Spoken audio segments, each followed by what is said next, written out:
will need the coats, but that's okay because the thing we're going to talk about right now is indoors. It's a new art exhibit debuting tonight, highlighting a Topeka neighborhood that has since been lost to time. It's called Reclaiming Home, Remembering the Topeka Bottoms. Valerie Mendoza and Neil Kennedy are two of the people who were behind this exhibit, and they are here to tell us all about it. Welcome to both of you. Thank you for having us. So, Valerie, this was a major project. Yes, we started this project in 2022.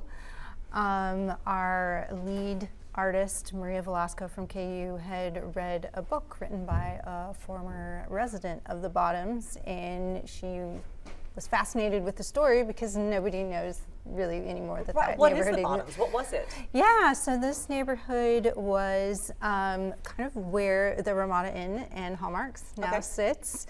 It was bordered on the by the Santa Fe Railroad tracks on the east, the Kansas River on the north, 4th Street on the south, and then Kansas Avenue on the west. So kind of those blocks. It was a mixed race neighborhood, lots of different businesses, particularly black-owned businesses on 4th Street were there, and then it was destroyed in the 1960s due to urban renewal.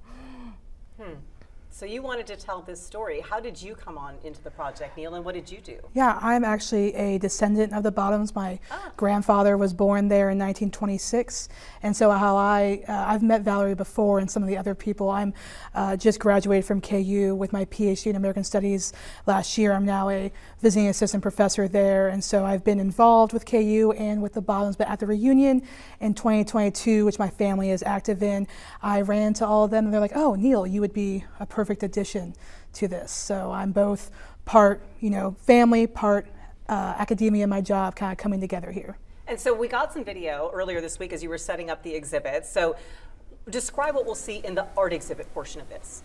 Yeah, so the project, we did oral histories with former residents, and our lead artist, what you're going to see is she created small houses with quotes from some of the oral histories that we did.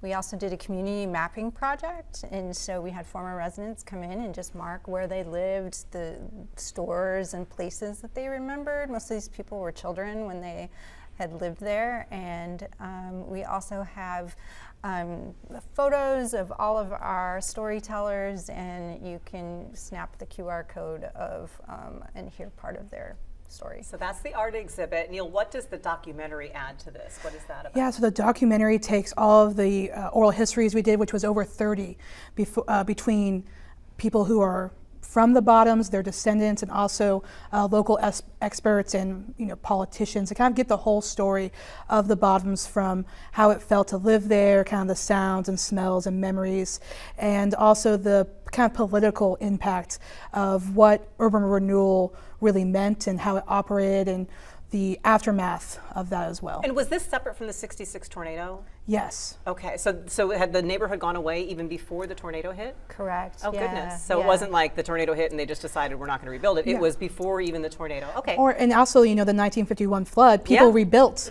So, people have memories of having to evacuate from the flood, come back, clean up, and then just a few years later, they are told they must move. Why was it important to remember this neighborhood, this part of our history?